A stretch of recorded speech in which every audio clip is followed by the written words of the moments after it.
Buenas.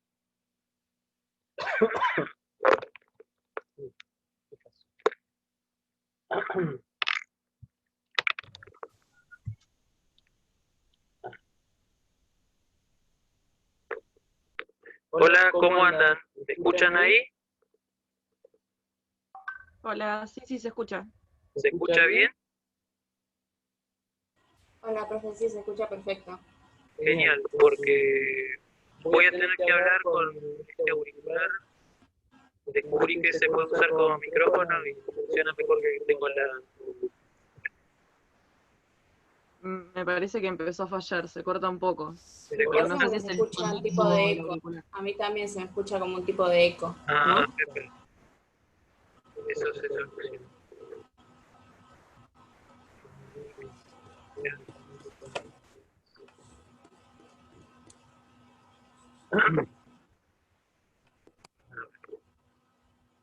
Micrófono. Eh,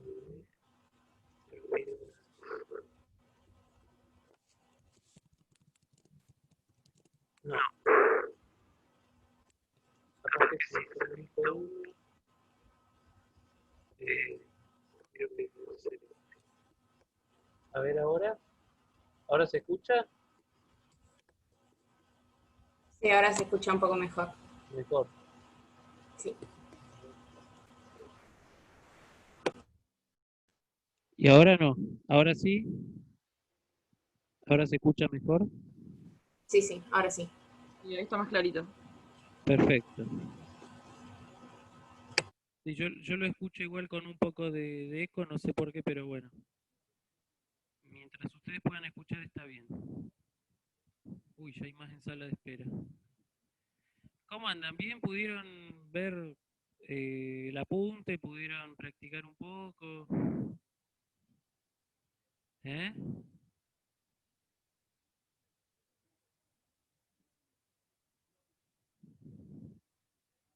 Bien.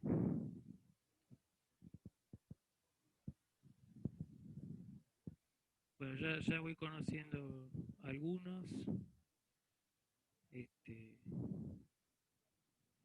ya con que los veo, ya los veo más de una vez y ya de algunos me estoy acordando. Pero es difícil. Es difícil porque yo tengo acá, a ver, en pantalla tengo 25 nombres. Así que si por ahí se me pierde el nombre de alguno, les pido disculpas.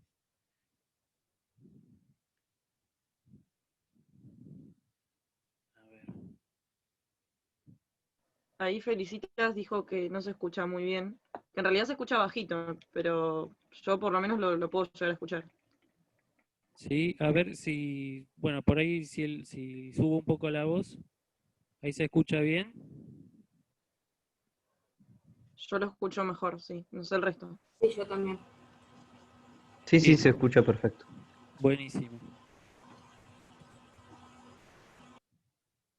Bueno, ya somos 40, esperamos un poquito más.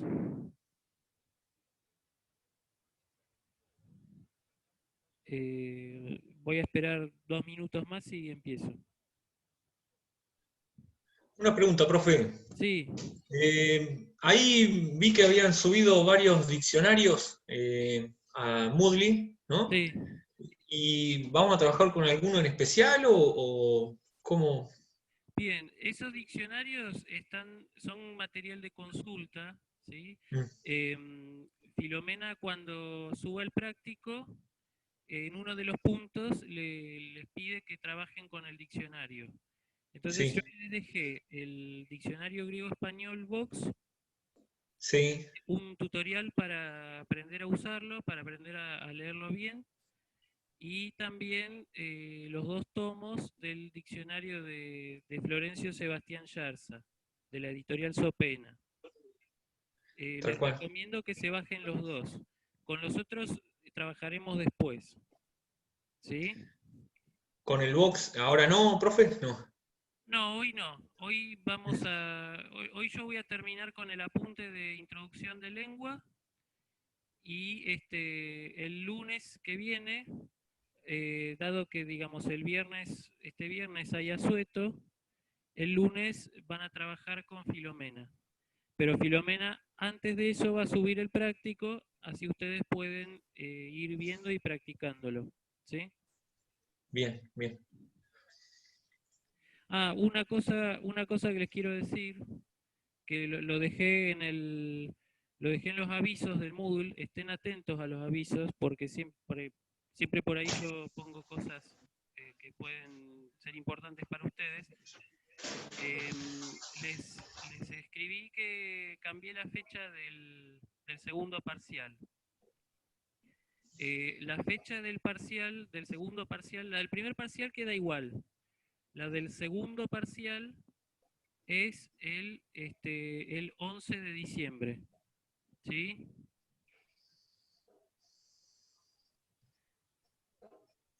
Perfecto. ¿Me recordarías la del primer parcial? Porque no la anoté. Sí, la del primer parcial es 26 de octubre. Perfecto. ¿Sí? Hubo una chica que me había pedido un cronograma, lo estoy haciendo, ¿sí? Yo espero que para este lunes a más tardar lo tengan. ¿Sí?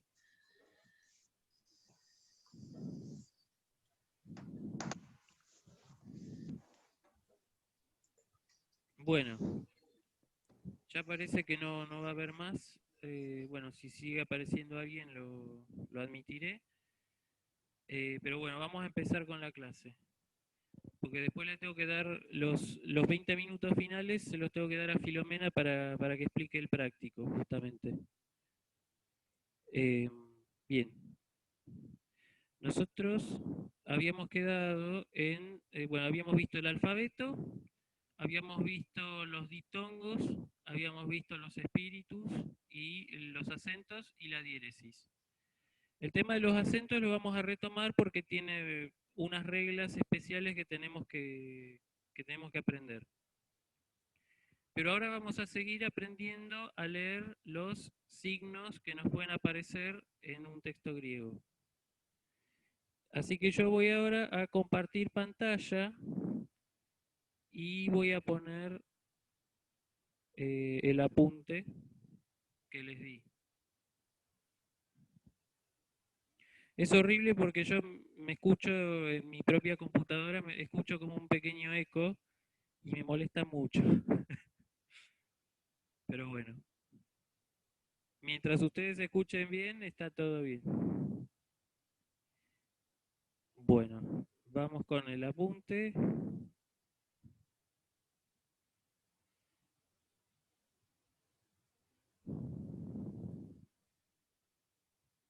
Ahí hay alguien que accedió a la sala de espera, así que los voy a admitir.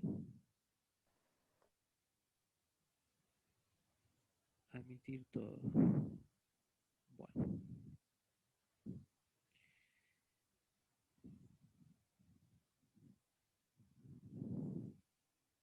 A ver, a ver. Diptongos propios, impropios. Y ahora...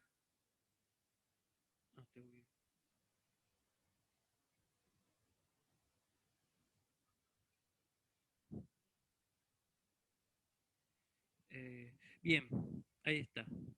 Ahora, hoy vamos a terminar de ver los dos signos que nos quedan. Después les voy a explicar unas cosas, unos detalles sobre mayúsculas y minúsculas y algo de los soportes gráficos de la escritura griega hasta la invención de la imprenta, por supuesto. ¿Sí? Entonces, en primer lugar, vamos a hablar del apóstrofe. El apóstrofe tiene, digamos, casi el mismo uso que en inglés. ¿Sí? El apóstrofe es como una comita que se pone arriba, ¿sí? A veces en algunas fuentes tipográficas puede ser igual al espíritu suave, ¿sí? Pero en otras fuentes, como la que tienen el apunte, es distinto para marcar la diferencia con el espíritu suave. De cualquier manera, nos damos cuenta de cuándo es un apóstrofe y cuándo es un espíritu suave. ¿Cómo me doy cuenta? Y porque el apóstrofe no aparece encima de ninguna palabra, de ninguna letra, siempre aparece a la izquierda o a la derecha, ¿sí?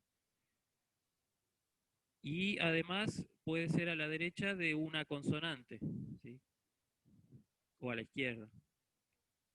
De hecho, ¿cuándo aparece el apóstrofe?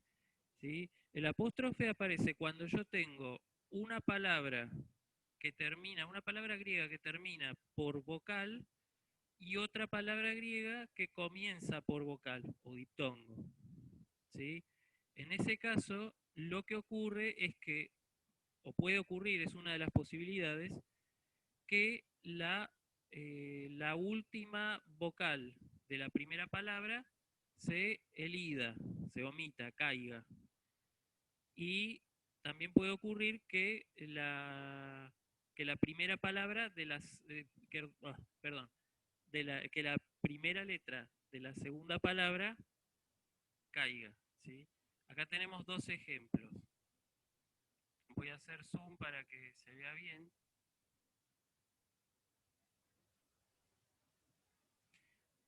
Bueno, fíjense, ahí tenemos dos ejemplos. En el primero tenemos la combinación, digamos, mego, ¿sí?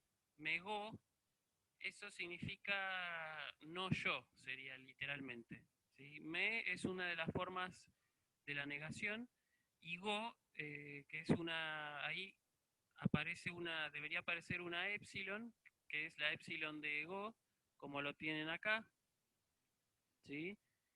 Ego es el pronombre personal de primera persona, o sea, yo, ¿sí? Y fíjense lo que ocurre ahí. Las dos palabras, me termina en vocal y ego empieza por vocal. Entonces ahí lo que ocurre es que cae, se elide, ¿sí? La primera vocal de la segunda palabra. Y bueno, a esto en particular tiene un nombre técnico y se lo llama prodelisión, ¿sí? Porque es la primera vocal de la segunda palabra. Pero lo más frecuente es que ocurra una elisión, ¿sí? Y la elisión es que caiga la última vocal de la primera palabra. Fíjense en el segundo ejemplo, ¿sí? La expresión original sería hipo emu, o sea, esto significa por mí, ¿sí? Ahí se conectó Filomena. ¿Sí? Entonces ahí tenemos hipemu, ¿sí? Ahí lo que ocurre es que la omicron final de la palabra hipo cae. Entonces a eso se le llama elisión. Tanto en la elisión como en la prodelisión se coloca el apóstrofe para dar cuenta de esa vocal que se perdió, ¿sí? Es muy parecido a lo que pasa en inglés. Cuando ustedes, por ejemplo, tienen, en vez de decir it is, dicen it's. Fíjense que en inglés se pone también el apóstrofe, ¿sí? Ese apóstrofe lo que marca es eso, la eliminación de una de las vocales para evitar lo que se llama un hiato, ¿sí? Un hiato prosódico, ¿sí? Para evitar que choquen las vocales y que sea más complicado pronunciarlas. Es una cuestión fonética. O sea, eso sería el apóstrofe. Ahí tenemos entonces otro de los símbolos para entender los textos griegos. O sea, si ven un apóstrofe, es que la vocal de una de dos palabras se cayó. Vamos ahora al signo que tiene nombre por ahí más complicado, que se llama coronis. El coronis, esto es importante, es idéntico en su forma gráfica al espíritu suave, ¿sí? Es idéntico y se lo coloca de la misma manera, ¿sí? Si tenemos una una letra mayúscula, se lo coloca a la izquierda, y si tenemos una letra minúscula, se lo coloca arriba. Pero ¿cuál es la diferencia? O sea, yo cómo me doy cuenta de cuándo hay un coronis y cuándo un espíritu suave. Es lo que vamos a ver ahora. ¿Sí? ¿Qué ocurre? El coronis, ¿cuándo aparece? Aparece cuando dos palabras, ¿sí? Cuando dos palabras distintas y que las dos, o sea, la primera palabra termina por vocal y la segunda palabra empieza por vocal o diptongo, así como puede ocurrir que caiga una de las vocales, que es lo que vimos con el apóstrofe, también puede ocurrir que se fusionen, ¿sí? Que hagan la fusión, digamos, perdonen por lo que voy a decir, pero al estilo de Dragon Ball Z, ¿sí? Se fusionan, ¿sí? El coronis, entonces, lo que me muestra a mí es que dos palabras se fusionaron, ¿sí? A esa fusión, la fusión de dos vocales de palabras distintas se la llama crasis, que literalmente significa mezcla, ¿sí? Fíjense lo que dice el apunte. Si una palabra que comienza por consonante, eso es importante, la primera palabra tiene que comenzar por consonante para que aparezca el coronis. Si la palabra comienza por vocal y se fusionan, no va a aparecer el coronis, ¿sí? Entonces, si una palabra que comienza por consonante termina en vocal o diptongo y la siguiente empieza por vocal o diptongo, ambas pueden fundirse, crasis, ¿sí? La palabra resultante llevará coronis en la vocal o en el diptongo resultante. Y acá les digo cuál es la diferencia entre el coronis y el espíritu suave.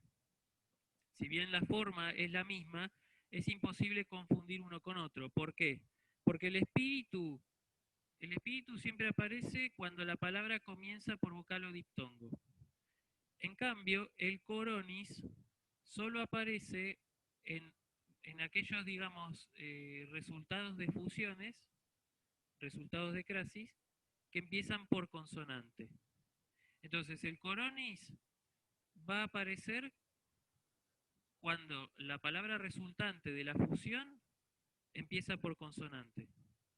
De lo contrario, lo que va a llevar es un espíritu. ¿Está claro? Esa es la diferencia.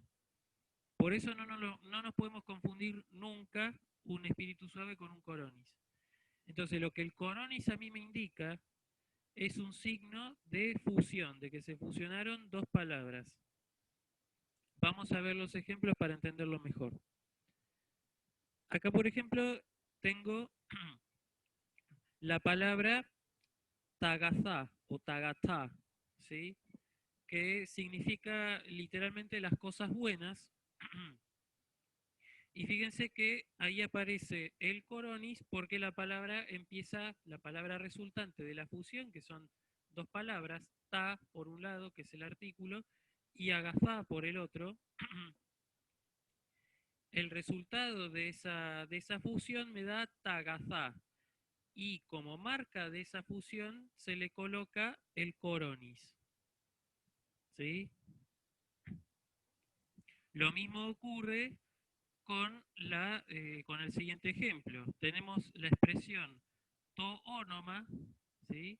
Lo que está entre paréntesis, toónoma, que significa el nombre, ¿sí? Ahí, ¿qué pasa? Las dos ómicron se fusionan y dan como resultado el diptongo que, recuérdenlo, se pronuncia U. Entonces, el resultado es túnoma, ¿sí? Y fíjense, como la palabra el resultante, es decir, túnoma, comienza por consonante, ahí yo tengo el coronis. Y junto al coronis, el acento, que es lo que le corresponde a la palabra, ¿sí? Recuerden que en griego clásico casi todas las palabras, diríamos el 99%, llevan acento escrito. ¿Sí? Esto por un lado. Vamos a ver ahora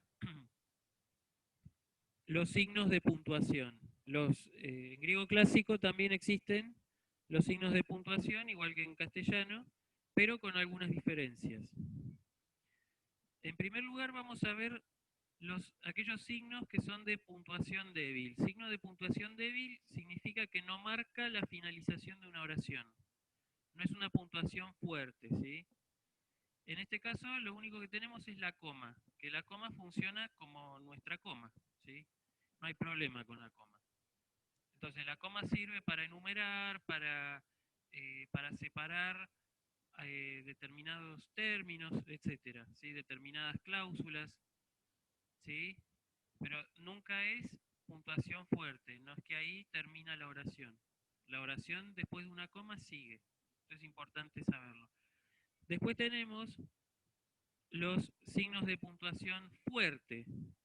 Estos signos marcan, estos sí son importantes porque marcan la finalización de una oración. ¿Sí? Y ahí tenemos tres signos. Uno es el punto, que nosotros ya conocemos, equivale a nuestro punto. ¿Sí? Puede ser punto seguido, aparte, no importa. ¿Sí? Después hay otro que nosotros no tenemos, otro signo de puntuación que no tenemos, que es el punto en alto. El punto en alto es una puntuación fuerte. Básicamente equivale a nuestro punto y coma, ¿sí? Que separa oraciones. Yo digo, por ejemplo, no sé, Juan es alto, punto y coma, Pedro es petizo, por ejemplo. ¿Sí? Bueno, eso en griego clásico se expresaría con un punto en alto. Pero también el punto en alto equivale a nuestros dos puntos. ¿Sí? Cuando se requiere algún tipo de aclaración, se usa el punto en alto. Entonces yo, por ejemplo, digo, Juan dijo, en castellano digo, Juan dijo, dos puntos, y reproduzco lo que dijo Juan. Entonces eso en griego va a ser con punto en alto. ¿Sí? Y finalmente tenemos en griego el punto y coma. El punto y coma en griego, no en castellano, en griego equivale a nuestro signo de interrogación. ¿Sí? El punto y coma, entonces, es como el signo de interrogación. Los griegos expresaban por escrito la interrogación, y lo siguen haciendo, expresando el punto y coma. ¿Sí? Entonces, siempre va a aparecer, obviamente, junto con el punto y coma, en una oración griega va a aparecer o bien un pronombre o adverbio interrogativo, como puede ser qué, quién, dónde, cuándo, cómo, o alguna especie de palabra que me dé cuenta de una interrogación. Palabras como, por ejemplo, no sé, ¿acaso Juancito te dijo tal cosa? ¿No? Ese acaso, bueno, en griego también se puede expresar con otros términos, y si aparece ese término seguido de una, cuando termina la oración ven un punto y coma, es que están haciendo una pregunta. ¿No tiene punto, signo de pregunta al comienzo? No. O Siempre, sea, siempre que hay ahí un punto y coma, sabemos que es una pregunta cuando está en el final solamente. exactamente, sí, exactamente. Es como en inglés. ¿Sí? En eso funciona igual que en inglés. Y lamentablemente a veces nos ocurre que las preguntas que se pueden hacer dentro de un texto griego pueden ser muy largas. ¿Sí? No les voy a decir que sean largas al estilo de Kant, que tiene unas oraciones muy largas, pero, o Hegel, no sé, pero sí pueden ocupar las preguntas 2 o incluso 3 renglones, a veces. Bien. Entonces ahí tenemos los signos de puntuación, que son 4, la coma, el punto en alto y el punto y coma. Profe, Sí, una consulta. Después del signo de interrogación, Sí, de este punto y coma, ¿va punto a terminar la oración? ¿O como nosotros, que vos al terminar la oración ponés el signo de pregunta y listo? claro, exacto. Vos pones el signo de pregunta, o sea, en este caso en griego el punto y coma, y listo, no pones otro punto. ¿Sí? Es una buena pregunta. Sí, sí. Estos tres son signos de puntuación fuerte, es decir que cuando aparecen termina la oración. O sea, yo tengo que, si yo estoy analizando sintácticamente una oración en griego, tiene que terminar siempre ahí, en el punto en alto y en el punto y coma. Lo que sigue a continuación es una nueva oración. ¿Sí? Bueno, y ahora vamos a ver un poco el tema de las mayúsculas y las minúsculas. O sea, cuándo se escribe con mayúsculas y cuándo se escribe con minúsculas. Esto es por ahí es una pavada, pero es importante que lo sepamos.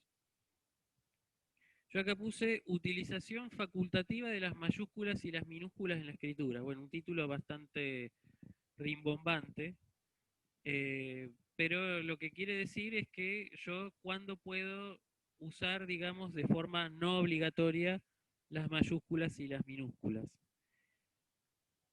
Yo puedo escribir, por ejemplo, puedo escribir toda la palabra con mayúsculas, ¿sí? Eso lo hacían los griegos antiguos, sobre todo en las inscripciones, ¿sí? Entonces ahí tengo el ejemplo de la palabra agorá, que fíjense en el primer ejemplo está escrita toda con mayúsculas. Fíjense que el espíritu suave va a la izquierda del alfa y el acento agudo también va a la izquierda de la segunda, ¿sí? Otra posibilidad puede escribirse la primera letra con mayúscula y el resto en minúsculas, ¿sí?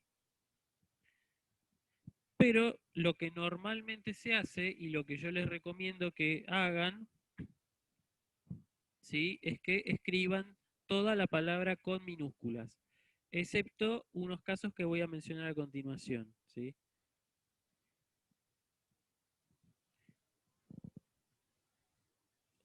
Fíjense, bueno, esa sería como la utilización optativa, ¿sí? De las mayúsculas. De cualquier manera, siempre es bueno que escriban todo con minúsculas y se lo recomiendo que hagan, excepto lo que vamos a ver ahora. Cuando yo debo utilizar sí o sí las mayúsculas.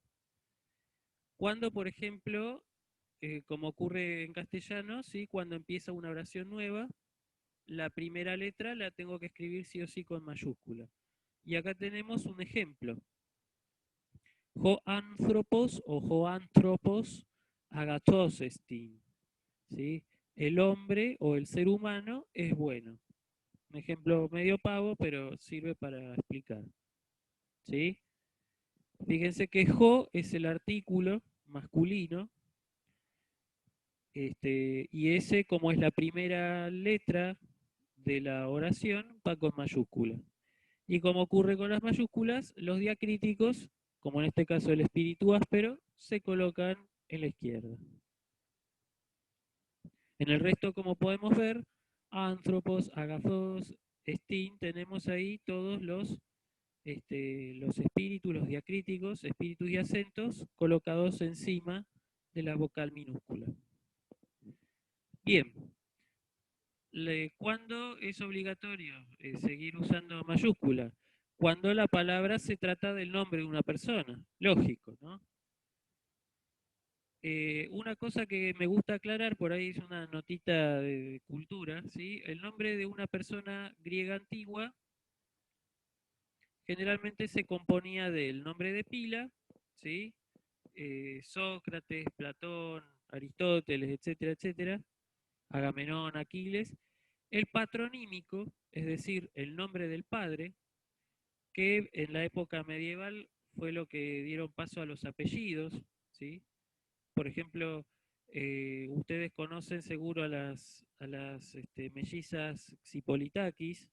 Bueno, Xipolitakis, ese nombre era un patronímico y después terminó siendo un apellido. Esa terminación en Aquis, ¿sí? Perdón, Sí, un patronímico sería como en el nombre de Aquiles, el Pélida. exactamente, así es. Tal El cual, Pélida Aquileos. tal cual. Sí, o sea, a veces puede ir antes o a veces puede ir después del nombre, no hay problema con eso. Los griegos no se hacían tanto problema, pero sí, exacto. En la Y Ilíada, digamos, ¿se sigue articulando a través del nombre completo del padre en la actualidad o se usaba nada más que en aquel momento así? eh, Porque bueno, Pélida es por Pelión. exacto, por Peleo, sí, el padre de Aquiles. Bueno, en algunos casos ocurre que sí. Yo, por ejemplo, bueno, digamos, he conocido gente de apellido, un apellido larguísimo que es Papadimitracópulos, que lo que quiere decir todo eso es que es eh, hijo de Demetrio, ¿sí? Este, bueno, y en el caso de Xipolitakis es un apellido que significa, literalmente significa hijo del descalzo, porque la palabra xipólitos en griego moderno significa eso, significa descalzo. O sea que también no solamente podía hacer referencia a un nombre, sino también a algún atributo o alguna cualidad extraña, como en este caso seguramente la de un hombre griego que andaba siempre descalzo. ¿Sí? Mirá. En la Grecia antigua se usaba el patronímico, el nombre del padre, pero a partir de la época medieval se empezaron a usar no solo los nombres de los padres, sino también estos nombres así como haciendo referencia a cualidades. Así que Fíjense se que, llama patronímico. sí, patronímico, literalmente significa eso, el nombre del padre. Entiendo, gracias. No, de nada. Este, bueno, fíjense que en castellano nosotros tenemos eso, ¿sí? Tenemos, por ejemplo, los que se apellidan Ramírez o Pérez, ¿sí? Ramírez sería hijo de Ramiro, Pérez hijo de Pedro, Díaz hijo de Diego. Bueno, pasa lo mismo en griego, ¿sí? Este, fíjense que ahí yo puse dos ejemplos. Agamemnon Atreides, o sea, el atrida Agamenón, ¿sí? Agamenón, hijo de Atreo, literalmente. Esa terminación en ides, en la Grecia moderna se sigue utilizando, ¿sí? Nada más que, bueno, se pronuncia idis. Yo, por ejemplo, tengo de contacto en Facebook un nombre que se llama Dimitriadis, ¿sí? Es más, incluso esa terminación me dice de qué parte de Grecia es también la familia, ¿sí? No en el caso de los antiguos, por supuesto, pero sí en el caso de los modernos. Por ejemplo, Xipolitakis, la terminación Akis viene de Creta. La terminación de Idis viene del Asia Menor, de lo que hoy es Turquía.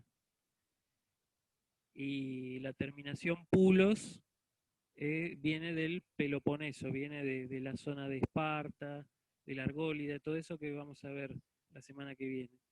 ¿Sí? La semana que viene vamos a ver un poco de geografía para que para que sepamos dónde estamos parados cuando hablamos de Grecia. ¿Sí? Y el segundo ejemplo que le di es un ejemplo de la Grecia clásica. ¿Sí? Fíjense, es Sócrates Sofroniscu Atenaios. O sea, literalmente sería Sócrates, hijo de Sofronisco. ¿Sí? Esa terminación en U, váyanse grabando que es un genitivo que indica la propiedad o posesión. Ya lo vamos a ir viendo con tiempo. Entonces, Sócrates, hijo de Sofronisco, ese es el patronímico, y Atenaios, que es el gentilicio de la ciudad. ¿Sí? Los griegos no se consideraban, digamos así, no se consideraban parte de una nación hasta justamente hasta el 1800 o por lo menos en la época moderna. La época antigua tal vez ya había digamos, una especie de principio de gran nación con Alejandro Magno, ¿sí? Pero antes de eso, los griegos se consideraban lugareños de su ciudad, ¿sí? No, no es que decían, sí, ellos podían decir yo soy griego, pero porque hablo la lengua griega, ¿sí? Porque mi ciudad participa de los Juegos Olímpicos, porque creo en Zeus, en Apolo, etcétera, pero no porque pertenezca a una nación griega, ¿sí? Entonces, el gentilicio que usaban era el decir, bueno, yo soy de Atenas, yo soy de Mileto, yo soy de Esparta, yo soy de Halicarnaso, ¿sí? De la ciudad. Es como si cada una de las ciudades fueran países, ¿sí? Como si Bahía ¿Estás Blanca. hablando, Sí, estás hablando del periodo de las naciones-estado? cuando me refiero a la época moderna, sí, a las naciones-estado, pero antes de eso no teníamos nada de eso, sí. La época antigua no existía ese concepto de nación-estado. De hecho, antes de Alejandro Magno, eran simplemente las ciudades, no había un sentimiento de nacionalidad. Había un sentimiento, en todo caso, de pertenencia cultural común, pero no había un sentimiento de nación. No existía ese concepto. Tal vez el primer esbozo de eso existió a partir de las grandes conquistas de Alejandro Magno, ¿sí? Razón por la cual se llama al periodo posterior a Alejandro Magno, se lo llama helenístico. Eso lo vamos a ir viendo después, ¿sí? Pero en principio, al menos hasta la época clásica, cada ciudad era como un pequeño país, ¿sí? Que sin embargo compartían la característica común de adorar a los mismos dioses, participar de los Juegos Olímpicos, ¿sí? Y había incluso entre las ciudades mismas había muchas costumbres muy diferentes, ¿sí? No es lo mismo, por ejemplo, cómo era tratada la mujer en Esparta a cómo era tratada en Atenas, ¿sí?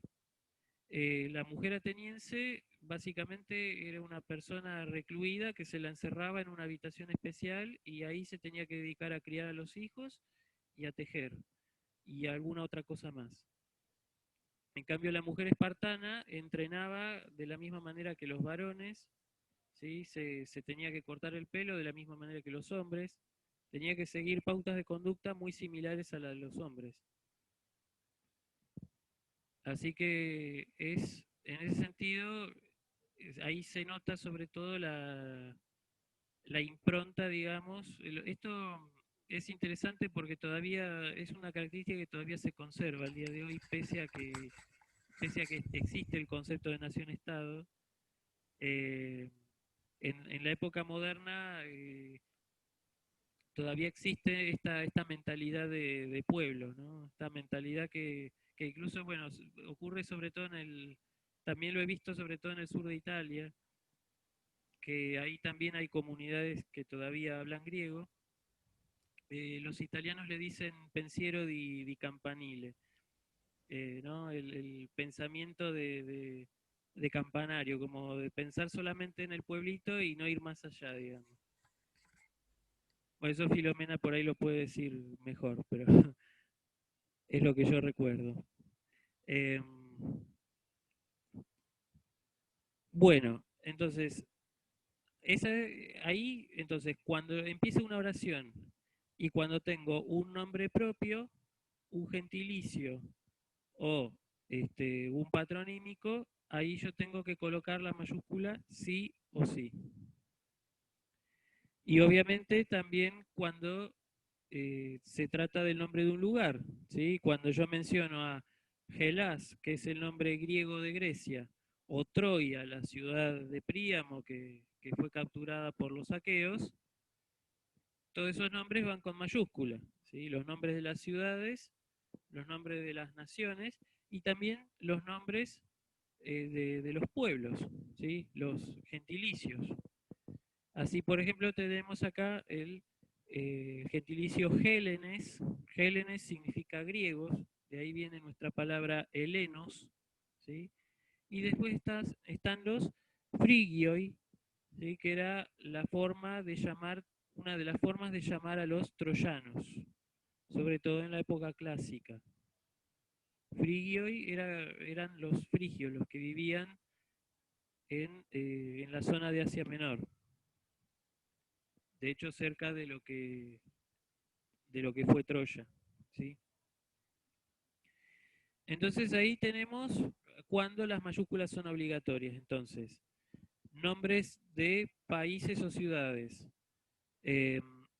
nombres de gentilicio, ¿sí? Sí, puede ser gentilicio de ciudad o gentilicio de pueblo, de unidad cultural, si quieren, y también los nombres propios, los patronímicos y también, por supuesto, los inicios de oración. Bien, vamos a ver ahora un poquito sobre los soportes de la escritura griega. Me pareció importante incluir esto en el apunte por una razón muy sencilla. Digamos, se puede explicar el uso de la mayúscula y de la minúscula, es decir, la existencia de por qué hay una mayúscula, por qué hay minúsculas en el alfabeto, se explica cuando nosotros tenemos muy en cuenta lo que son los soportes de la escritura griega, ¿sí? Esto también ocurre con la escritura del latín, no creamos que es muy distinto, ¿sí? Pero en el caso del griego es importante porque nosotros tenemos que aprender griego y tenemos que aprendernos las mayúsculas y las minúsculas. Bueno, pero ¿cuál es el fundamento de que hayan mayúsculas y minúsculas? Es lo que vamos a ver ahora, ¿sí? Bueno, acá yo una cosa que puse en el apunte es que el uso de mayúsculas y minúsculas se explica mejor cuando observamos los soportes de la escritura de la lengua griega, al menos hasta la aparición de la imprenta. ¿Sí? La imprenta más o menos se inventa en el año 1450, más o menos. El inventor fue Johannes Gutenberg, ¿sí? Hasta ese momento había distintas maneras de escritura, sobre todo escritura, obviamente escritura manual, ¿sí? Ahora vamos a ver. Bueno, dice acá, la ciencia encargada de estudiar la escritura o las escrituras en sí mismas es la paleografía, ¿sí? Esta disciplina, sin embargo, se vale de y presta ayuda a otras disciplinas de estudio que se encargan de analizar los soportes de esas escrituras. Los primeros entonces que vamos a ver son los soportes epigráficos, ¿sí? Vamos a ver qué es esto de los soportes epigráficos. La mejor definición la da una profesora italiana que se dedicó a la epigrafía griega, que es Margherita Guarducci, ¿sí? Dice, creo que es la mejor definición que dio del soporte epigráfico, o también llamado epígrafe, ¿sí? Dice, los epígrafes griegos son todos los escritos con los cuales los antiguos griegos fijaron el propio pensamiento sobre las piedras, sobre tablas o láminas metálicas, sobre los más variados objetos de piedra, de metal, de vidrio, de marfil, sobre telas, gemas e incluso monedas. Fíjense que la mayoría de ellos son materiales más bien duros, salvo obviamente las telas, ¿sí? Estos soportes, dice el apunte, son los más antiguos que conocemos, al tratarse de soportes duros en su mayoría, pero ojo que también la epigrafía estudia las telas, ¿sí? Se debía hacer incisiones al material con objetos afilados. Por eso mismo las letras mayúsculas no presentan formas redondeadas, está muy claro, ¿sí? Salvo las excepciones que se pueden ver, por ejemplo, en la Omicron, en la Omega, etc. La ciencia encargada de estudiar estos soportes es la epigrafía. Y acá yo agregué que nosotros para registrar e investigar sobre las inscripciones griegas, hay un gran número de inscripciones griegas, sobre todo en piedra, ¿sí? Que incluso cuando uno visita Grecia o a veces el mismo sur de Italia, se puede encontrar con inscripciones griegas, ¿sí? Que están escritas justamente sobre piedra, la mayoría de los casos. Entonces, para registrarlas e investigarlas, los estudiosos realizan colecciones donde se trata de incluir todo soporte epigráfico conocido, ¿sí? Hay grandes archivos en los cuales se juntan todas las inscripciones que se conocen y se van compilando, ¿sí? La colección más importante de ellas es llamada Inscriptiones Graecae, ¿sí? Que se simboliza con IG. Pero hay un montón de otras colecciones que no viene al caso que las nombres, ¿sí?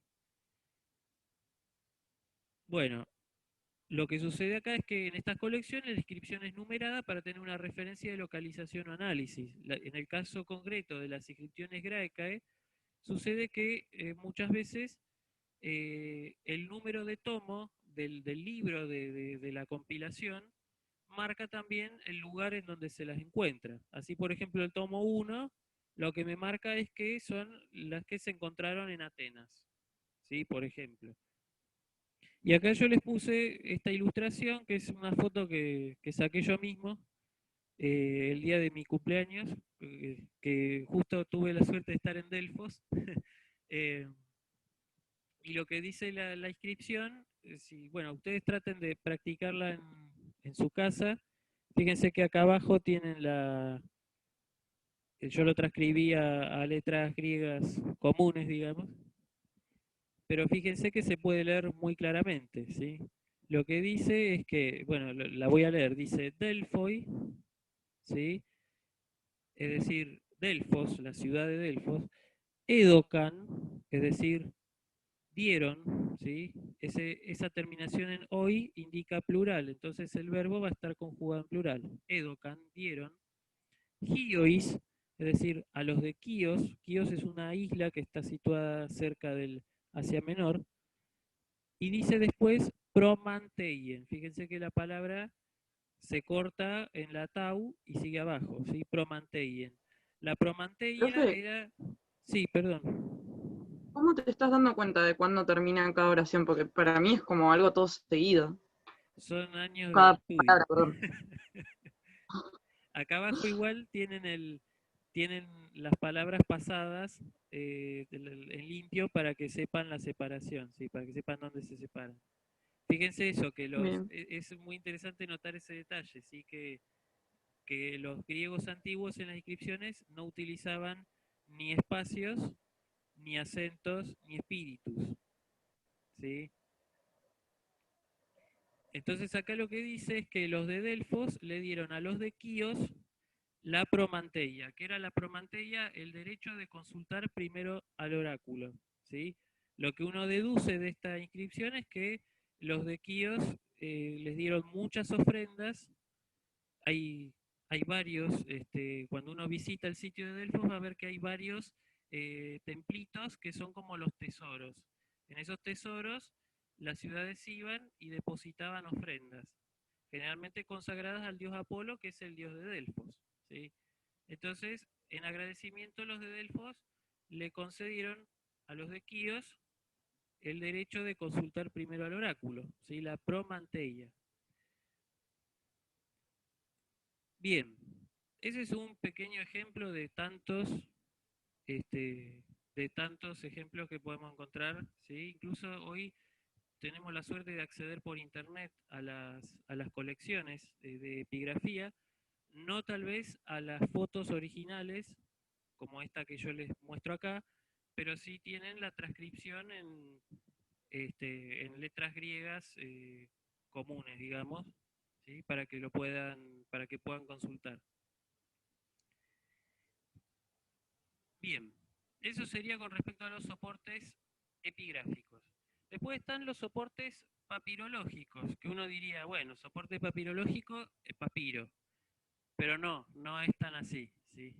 O sea, obviamente incluye el papiro, pero hay otros soportes, además del papiro. Y acá dice, los soportes papirológicos son todos aquellos que el estudio de la epigrafía excluye. O sea, la papirología no va a estudiar inscripciones en piedra, no va a estudiar inscripciones en vidrio, no va a estudiar inscripciones en telas, ¿sí? Al menos eso es lo que dice los libros que consulté sobre papirología, ¿sí? Generalmente, no siempre, se trata de materiales que son fácilmente transportables. El papiro es fácil de transportar, dentro de todo. Una piedra maciza no es tan fácil de transportar, ¿sí?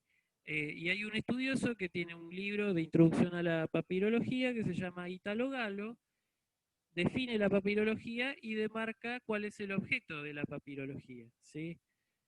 Además de los papiros, ¿sí? También la papirología estudia los pergaminos y otras pieles de animal, ¿sí? Puede ser el cuero también. Pero además, no solamente eso, no solamente se encarga de estudiar ese tipo de materiales, sino también estudia objetos duros, algunos, como por ejemplo los óstraca. Los óstraca son trocitos, son pedazos de cerámica con inscripciones, generalmente con nombres, ¿sí? Y también, eventualmente, tablillas de madera o de plomo.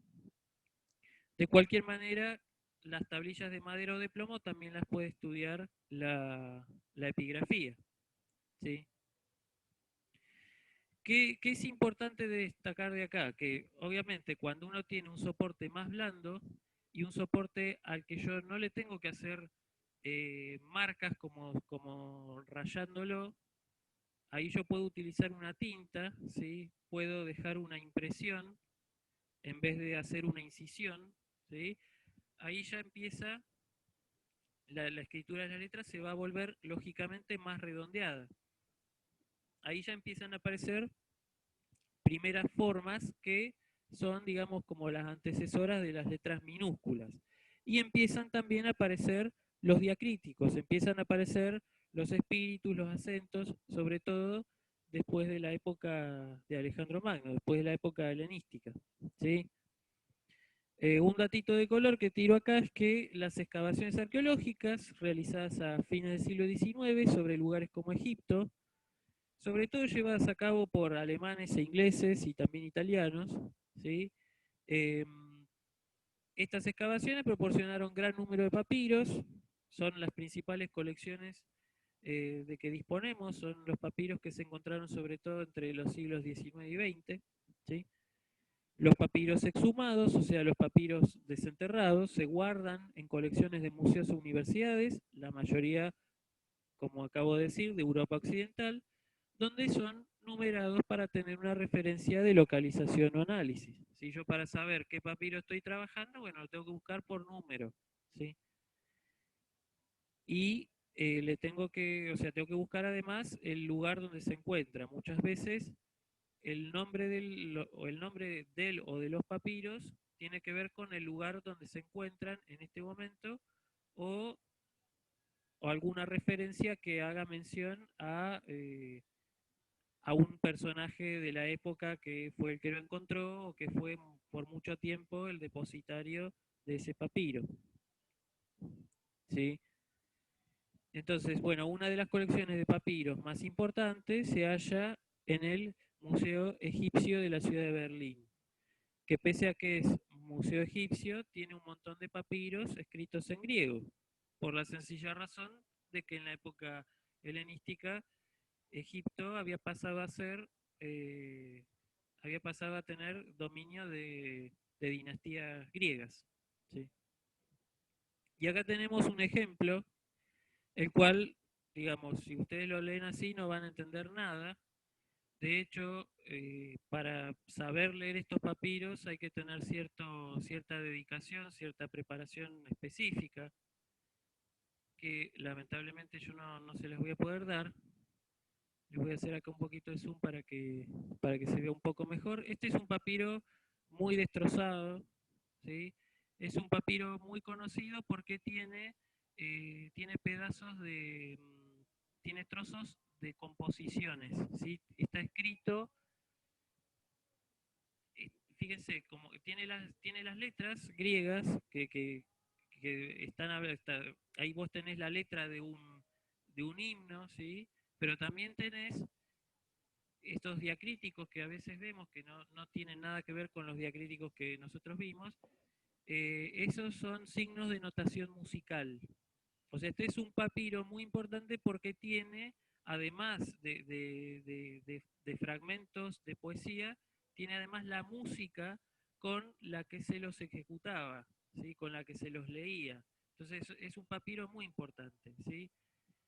Este papiro particular es el llamado 6870, es el Papyrus Verolinensis, o sea, se llama así porque está en este momento en Berlín, ¿sí? Es un papiro de la época romana, de cuando ya Grecia había pasado, Grecia y Egipto, por supuesto, habían pasado a ser provincia romana, ¿sí? Que es del siglo II después de Cristo. ¿Sí? Es un papiro muy interesante porque, bueno, tiene una canción que es un peán a Apolo. Los peanes son himnos en los cuales se invocaba la presencia del dios eh, para entonar, digamos, un canto de sanación. El peán es un canto que acude al poder curativo del dios Apolo, que ustedes tal vez lo hayan podido notar en la Ilíada, ¿sí? Si mal no recuerdo, Glauco en el canto 16 de la Ilíada es el que le pide a Apolo fuerzas para curarse y seguir adelante, y Apolo le concede eso y lo cura, de hecho, ¿sí? Entonces, ahí, digamos, los griegos entonan un peán para invocar a ese Apolo, a esa potencia sanadora de Apolo, ¿sí? Y Profe, una pregunta. sí, Ah, perdón. ¿Hasta cuándo se considera griego antiguo y a partir de cuándo griego moderno? bueno, es una buena pregunta. Digamos que el griego antiguo es una cuestión muy arbitraria, ¿sí? Que tiene que ver más con la historia de la cultura griega que con la historia de la lengua en sí. Pero se puede decir que el griego antiguo termina cuando se produce la división entre el Imperio Romano de Oriente y el de Occidente. ¿Sí? El Imperio Romano de Oriente continúa con la tradición helénica, es decir, continúa hablando la lengua griega, pero ya por supuesto el derecho y demás instituciones está muy imbuido de, por un lado, la influencia romana y de la influencia también oriental que estaba sin duda presente, ¿sí? Entonces se puede decir que el griego antiguo termina en esa fecha arbitraria que es el año 330, ¿sí? Ah, bien, bien, Y bien. en cambio el griego moderno comienza cuando justamente cae el Imperio Romano de Oriente, que es el año 1453, ¿sí? Ajá. Profe, Sí. te están escribiendo en el chat, te digo por las dudas, Ah, bien, gracias. por si hace un rato acabo de verlo y hace un rato hicieron una consulta y eso. Así que Déjame te ver. aviso por las dudas. Si yo por ahí me entusiasmo con la explicación y a ver, voy a ver si puedo poner el chat. A ver. Estoy haciendo clic para ver si puedo ver el chat, pero no lo veo.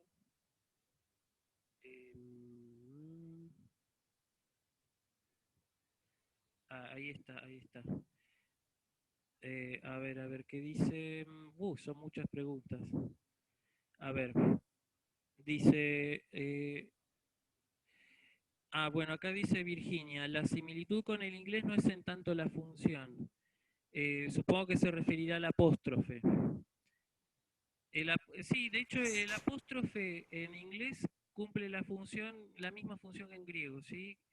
Cuando vos tenés una vocal que se eliminó, ¿sí? Para evitar la cacofonía, en vez de la vocal en cuestión se coloca el apóstrofe. Y sucede lo mismo que en inglés.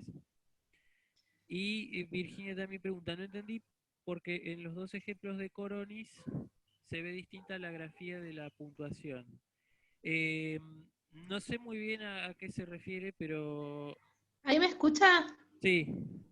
Porque hoy quise preguntar con audio y no me respondía mi PC. Ah, Sí, en cuanto a la función en inglés, era cuando estábamos viendo lo de Coronis, no, lo del apóstrofe, perdón, sí, y mi duda era, digo, no es por el posesivo, es por la contracción. exactamente, por la contracción Perfecto. fonética, Ahí exactamente. está la similitud. Y Tal después, cual. respecto cuando decía tonome, creo que era lo del nombre, Sí, y tú nomás, sí. sí, tú nomás. Bueno, ahí en la grafía se veía diferente, como digamos, el dibujo A ver, del Coroni. déjame ver. Ya pasó un montón, pero no, creí que no se escuchaba, intenté hablar y no. No, está bien, no, gracias por aclararme que había mensajes primero y gracias también por la pregunta. A ver,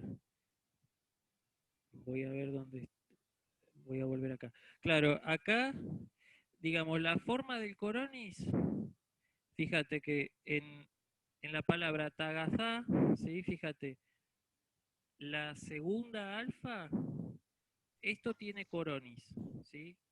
En cambio, Sí. en ta agazá, lo que tiene esta alfa es el espíritu suave, ¿sí? La forma, fíjate que es idéntica, la forma entre el coronis y el espíritu suave, Bien. ¿sí? Y en Sí, sí. túnoma lo que pasa es lo siguiente, que la palabra ónoma tiene espíritu suave y acento agudo. Entonces, cuando hace la fusión, ¿sí? Tiene el coronis a la izquierda, como si fuera un espíritu, y el acento agudo. ¿Sí? Ujú. ¿Se entiende Por eso se ahora? ve. Sí, sí, sí, ahí sí. Genial, gracias. No, de nada. Ah, después, a ver, había más mensajes en el chat. Dice, ¿la sabe cantar a la canción de Apolo? Por ahí otro día les voy a cantar algo. De hecho, hay una melodía que la puedo tocar en el teclado, así que por ahí no sé si se las voy a cantar porque canto horrible, pero bueno. Eso sí, la clase la semana que viene, no esta, sino la otra, les voy a dar un textito que es un fragmento de una tragedia.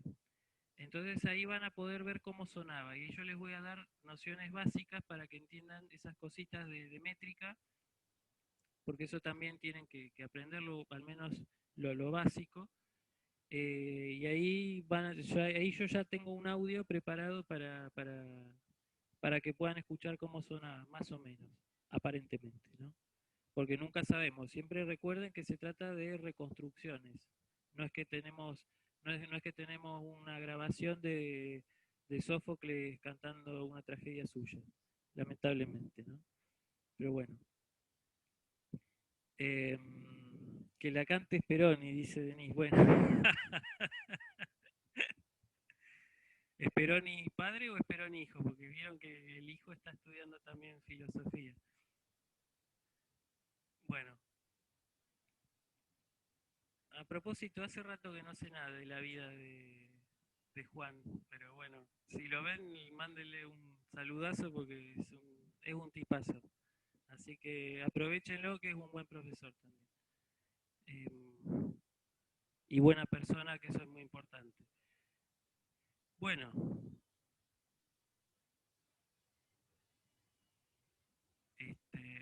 Parezco un streamer ahora. Pero bueno, no importa. Bueno, más o menos esto, ¿sí? Los papiros aparecen normalmente cuando uno ve hay incluso en internet aparecen algunas colecciones de papiros y podemos apreciar incluso las propias imágenes. Yo esta la saqué de internet de la propia página del museo, ¿sí? Fíjense la fuente que puse acá. Si ustedes acceden a esta web, pueden acceder a la imagen completa del papiro. Yo les puse acá un detalle. Nada, haciéndome el misterioso para que ustedes no entiendan nada, digamos, ¿no? Pero bueno, básicamente el himno Apolo está acá arriba y acá abajo lo que tenemos es una composición instrumental, ¿sí? Esto es una cosa curiosa que aprendí hace poquito. Los griegos tenían un sistema de notación musical para acompañar una letra y otro sistema de notación musical para aquellas composiciones solamente instrumentales. ¿Sí? Eso es muy, muy interesante. Pero bueno, todavía el tema de la música griega es todavía un gran misterio. Si uno incluso si busca Papyrus Verolinensis 6870 en YouTube van a encontrar las composiciones y cómo sonaba inclusive, ¿sí? En la reconstrucción de los especialistas. Así que si pueden, si tienen tiempo y si tienen ganas, les recomiendo que busquen en YouTube porque van a encontrar cosas muy, muy interesantes en ese sentido. Después así, libros de música griega, que yo sepa, por lo menos la mayoría están en inglés o en francés.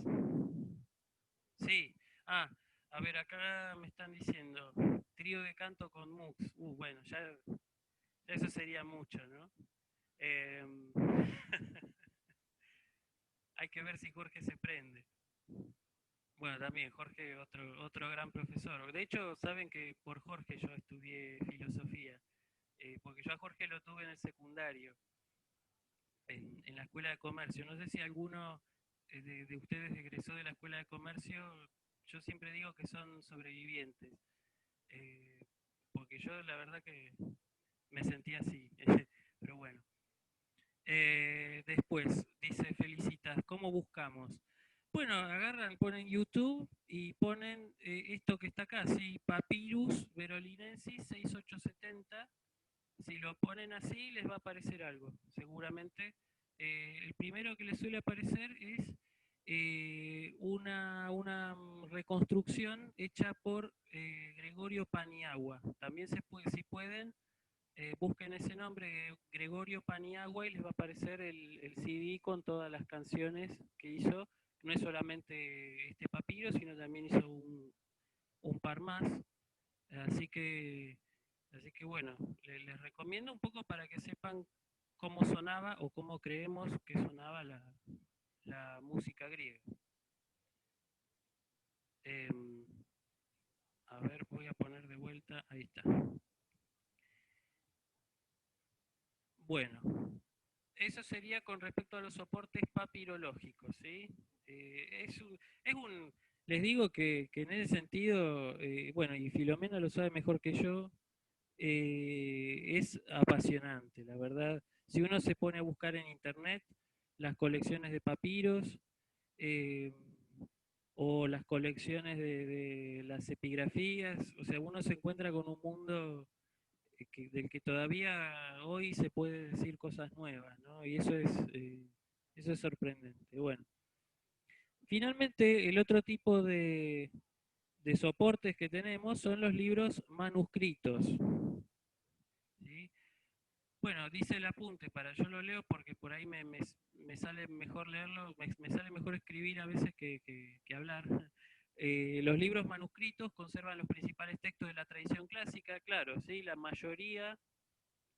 amplia mayoría de los textos que conocemos, las obras de Sófocles, de Platón, vienen en su gran mayoría de estos libros manuscritos, que sobre todo aparecen en la época medieval, ¿sí? Aunque hay otros tipos de libros manuscritos, la amplia mayoría de ellos son códices. Hay otra clase de libros manuscritos, ¿sí? Todavía yo no entiendo muy bien cuál es la diferencia, pero bueno, es algo que también estoy buscando y revisando, así que si alguien está interesado en esa diferencia, se lo explicaré después. Pero digamos que el 89% de los libros manuscritos son códices, y se los llama así, ¿sí? Bueno, obviamente cuando aparece la imprenta, su producción menguó mucho hasta desaparecer en el siglo XVII. O sea, hasta el siglo XVII se seguían escribiendo códices, ¿sí? Ya después pasó a ser una rareza absoluta, ¿sí? Bueno, la ciencia que se encarga de estudiarlos en cuanto soportes es la codicología, también llamada codicografía. También la codicología es una ciencia bastante nueva, aparece sobre todo se consolida o se llega a consolidar un poco en la mitad del siglo XX, 1950, pero todavía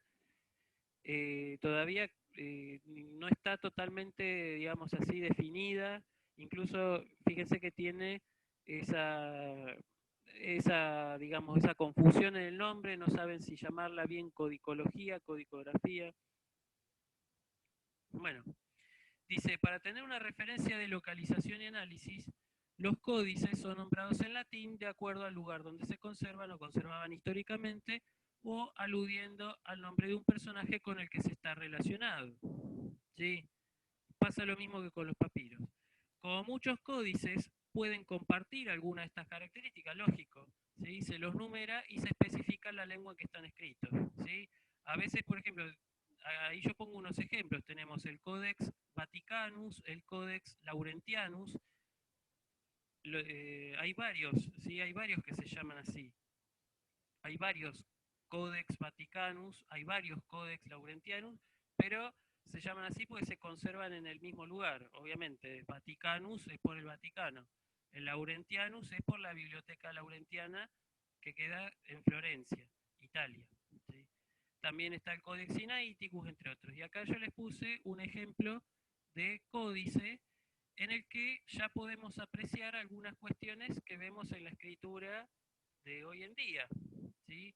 Por ejemplo, fíjense acá, esto que está acá arriba es un acento circunflejo, ¿sí? Y acá empieza a aparecer acentos agudos, ¿sí? Y ya, como vemos acá, ya empiezan a aparecer como formas que después van a ser las letras minúsculas, ¿sí? De cualquier manera, sigue siendo para nosotros bastante ilegible, ¿sí? Yo mismo tengo que hacer un esfuerzo para leer esto. Yo no les podría decir qué dice exactamente acá, ¿sí? Pero bueno, para eso se estudia digamos, la orientación específica, que es justamente codicología o también la misma paleografía, ¿sí? Yo, por ejemplo, acá en casa tengo un librito que se llama, que lo escribió un italiano, ahora no lo estoy ubicando visualmente, pero es una introducción a la filología clásica. Ah, acá está. Ahí está. A ver si lo enfoca bien la cámara. Se llama La Scienza dei Testi Antichi, es un libro que está escrito en italiano, escrito por un profesor muy joven que yo conocí en Siena cuando estuve el año pasado en Italia, que se llama Tommaso Braccini, y él explica algunas cuestiones de estas, de paleografías y de escritura antigua, enseña incluso a leer los códices, por ejemplo. Fíjense, por ejemplo, en esta página, si lo pueden ver, ahí, por ejemplo, este profe tiene... Bueno, yo le prometí a este Tomaso que le iba a traducir el libro, porque me pareció interesante y bueno, nada, para hacer buenas migas, digamos, dije, bueno, yo se lo puedo traducir al castellano, así que bueno. Bien. Entonces, nada, bueno, acá tienen lo que está acá abajo es el epígrafe del códice en particular. Este códice que yo les acabo de mostrar se llama Codex Cryptensis. Bueno, PA19, todo eso es la numeración, ¿sí? Hoy localizado en la biblioteca de la abadía de Grottaferrata en Italia también. La abadía de Grottaferrata es un lugar muy interesante porque contiene muchos textos de griego medieval, ¿sí? Incluso escritos en la lengua popular griega, o sea, lo que hoy llamamos griego moderno. Digamos, los primeros esbozos de griego moderno empiezan a aparecer alrededor del siglo X. Hasta ese momento se venía escribiendo el griego clásico, o sea, en la época medieval, ¿sí? En lo que va entre el año 330 y 1453, los griegos bizantinos o los griegos medievales, lógicamente seguían evolucionando, seguían desarrollando la lengua, seguían hablándola, pero la escritura era muy conservadora. Generalmente se escribía en el griego ático, en el griego que nosotros vamos a ver. Sin embargo, ocurre que ya a partir del siglo X se empieza a escribir la lengua vulgar o la lengua popular, ¿sí? Y es la que va a iniciar la tradición del griego moderno, ¿sí? Fíjense que el griego popular tarda aproximadamente, sí, podemos decir que hay un periodo de 8 o más siglos en los que la lengua popular prácticamente no tenemos registro, ¿sí? Salvo por tal vez las inscripciones. ¿Sí? Profe, Sí. ¿qué es lo que hace que lo llamen códices? Esa es una buena pregunta. Ahora no estoy, la verdad que no estoy seguro de por qué, pero creo que tiene que ver por la forma en que están elaborados. pero no estoy seguro, ¿sí? Esto te lo voy a averiguar supongo el Bueno, miércoles, ¿sí? quizás si lo escribís correctamente, y lo copias correctamente en Google Académico y le pones etimología o te va a tirar. Claro, sí, sí, seguramente. Sí, O etimología o significado etimológico. claro, sí, sí, tal cual. Sí, bueno, yo generalmente hago eso para buscar. eh, pero vos sabés que no se me ocurrió con lo de códice. En realidad viene del latín codex, pero bueno, hay que ver qué significa códex, ¿no? Lamentablemente ahora, si tuviera el diccionario de latín a mano, mira, justo acá tengo el de latín. A ver, ahora te lo puedo averiguar ahora. Qué funcional, profe. Sí, por suerte acá tengo, ustedes no lo ven, pero bueno, atrás mío tengo una biblioteca bastante nutrida y bueno, eso me sirve también para darles a ustedes Lo clases. importante es que lo tiene todo a mano, profe. Sí. A ver, dice Codex X, no Caudex, dice libro códice. No tiene, o sea, por lo menos así no dice libro de entradas y salidas. Yo tal vez supongo que esta grafía en AU, Caudex, me parece, ¿sabes qué? Que tiene que ver con el material de donde se extrajo. O me parece, no estoy seguro ahora, ¿sí? En la antigüedad, códex eran todo lo que está escrito en madera y después recubierto con cera, Eso. ¿no es cierto? Entonces, por una cuestión del material, eran esta tablilla de madera que venían escrita y luego arriba se le ponía cera. Esto era un códex. Ahí está. Ay, gracias, Filo. Sí, entonces sí, yo recordaba que tenía algo que ver con el material. Claro, con el material, exactamente. Sí, pero claro. Después se la decimos que se la anillaba, ¿no? Toda esta tablita venían anillada con anillo metálico. Claro, mira. Quedaba un libro, podríamos decir, ¿no es cierto? Claro. Para consultarlo. Un libro de hoja gruesa. Exactamente. Sí, bueno, en el caso de, por ejemplo, del papiro, sí, el papiro se entiende que es el nombre se viene de la planta de la cual se lo extrae. Lo mismo ocurre con el pergamino, sí, que en realidad el pergamino es una piel de animal. Sí, y bueno, ni qué decir del cuero, ¿verdad? Pero sí, el pergamino es un cuero que fue como muy pulido, muy, muy trabajado, sobre el cual se podía escribir.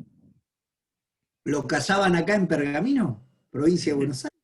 No, supongo que el nombre pergamino se inventó después, me parece.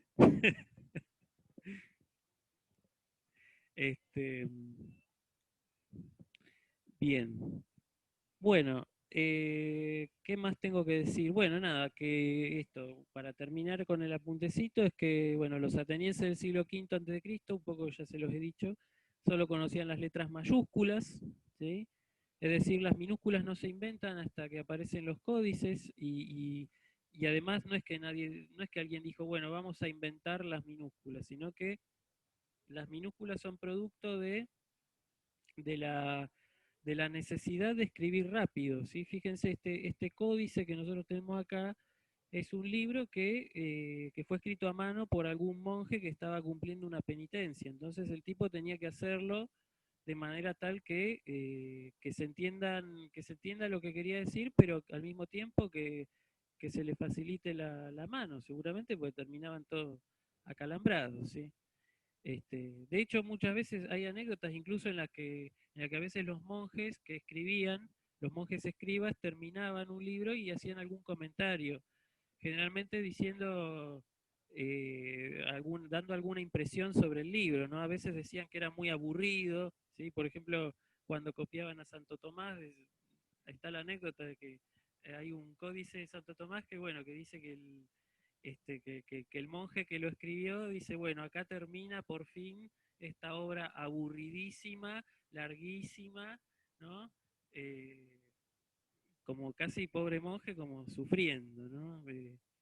Pero bueno, es un detalle nomás. Entonces, claro, las minúsculas griegas no surgen sino por una necesidad práctica de escribir rápido, ¿sí?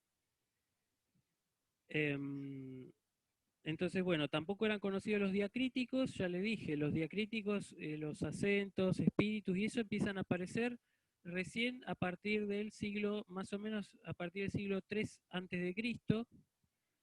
Hay un señor que se llamó Aristófanes de Bizancio, que fue director de la Biblioteca de Alejandría, que fue el que inventó el sistema de los 3 acentos, los 2 espíritus, ¿sí? De cualquier manera, ese sistema se terminó perfeccionando ya en época medieval. Como ya vemos, los códices conservan los códices medievales, ya tenemos los acentos, ¿sí? Tenemos acento agudo, tenemos acento circunflejo, tenemos estas marquitas que aparecen acá, son los espíritus, ¿sí? Entonces, son cuestiones, son innovaciones a la escritura y sobre todo empiezan a aparecer los espacios, ¿sí? En este caso, bueno, en el caso de este códice en particular, aparecen algunos espacios, otros no, pero fíjense que ya empiezan a aparecer los signos de puntuación. Acá tenemos un punto en alto, acá tenemos un punto, ¿sí? Entonces, bien, muchas de estas innovaciones, entonces sí, se aplicaron primero en la época helenística, estamos hablando siglo III, II a.C., se perfeccionan en la época romana, es decir, cuando Grecia cae bajo la dominación romana, estamos hablando del siglo II a.C. hasta el siglo IV, que se provoca la división de los imperios, y terminaron de asentarse en la época medieval o en la época bizantina, ¿sí? Y eso, bueno, eso sería todo, ¿sí? Ahora yo le prometí a Filomena que le iba a dar 20 minutos para que pueda explicar el práctico, que es lo que van a trabajar el lunes. Les recuerdo que este viernes va a haber, este viernes hay asueto, entonces la clase práctica del viernes no se va a dictar, pero en su lugar la vamos a dictar el lunes, ¿sí? El lunes va a dar Filomena su clase, y después, bueno, miércoles y viernes yo voy a dar clase de cultura, y ya a partir de la semana siguiente retomamos el cauce normal, lunes, miércoles y viernes, ¿sí? Para no desordenarnos con los horarios. Bueno, ahora sí voy a dejar de compartir la pantalla y le voy a dar la palabra a Filomena. Bueno, gracias, Lucho. Hola a todos, chicos. Yo soy Filomena, voy a ser la ayudante de la cátedra. Participaré casi siempre de la clase teórica también. Y los viernes vamos a tener lo práctico. Este viernes, como Lucho dijo, es feriado, por esto la clase la vamos a tener el lunes. Es feriado, en realidad no es feriado, es asueto docente por el Día del Maestro, en nuestro día. Así que lo tomamos. Lo práctico, bueno, antes de todo les cuento un poco quién soy, porque ya es muy frío dar clase a través de una pantalla, por lo menos un mínimo de presentación. Yo me llamo Filomena, soy italiana, vivo en Bahía Blanca hace 6 años, ténganme paciencia si a veces me confundo, digo alguna palabra que no existe, me lo pueden hacer notar, así aprendo mejor el español. Una pregunta. Sí. ¿Vos sos la novia de Mauro? Sí. Ah, con razón. Bueno, soy famosa entonces, ya me conocen. Alguien ya me conoce.